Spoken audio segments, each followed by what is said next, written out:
கேள்வி என்னன்னா, ஒரு கார் 3 மணி நேரத்தில் 150 கிலோமீட்டர் பயணிக்குது. அப்படி இருக்கிறப்போ 12 நிமிடத்தில் எவ்வளவு தொலைவை பயணிச்சிருக்குன்றதான் வந்து கேள்வி. இப்போ நம்மளுக்கு வந்து 3 மணி நேரத்துக்கு கொடுத்துருக்காங்க. 3 மணி நேரத்துக்கு 150 கிலோமீட்டர்னா 1 மணி நேரத்துக்கு 50 கிலோமீட்டர் பயணிச்சிருக்குமா?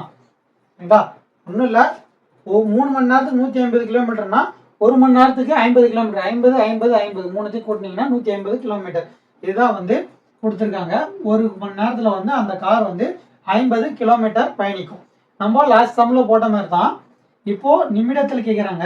நம்ம மேலேயும் நிமிடத்தை மாற்றிக்கலாம். அதாவது இந்த 1 மணி நேரத்தை நிமிடமாக மாற்றிக்கலாம். 60 நிமிடத்தில் 50 கிலோமீட்டர் இப்படி இருக்கிறப்போ 12 நிமிடத்தில் எத்தனைன்னு கேட்குறாங்க. அதே தான்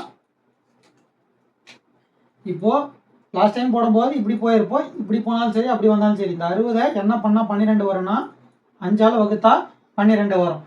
இங்கே 5ஆல் வகுத்தோமா, அதே மாதிரி இங்கேயும் 5ஆல் வகுக்கணும். வகுத்தோம்னா 10 கிலோமீட்டர் தான் வந்து இந்த கேள்விக்கான விடை. இதே மாடலில் ஒரு சம் உங்களுக்கு கொடுத்துருக்கேன். அந்த சம்மை சால்வ் பண்ணி ஆன்சரை கமெண்ட்டில் சொல்லுங்கள்.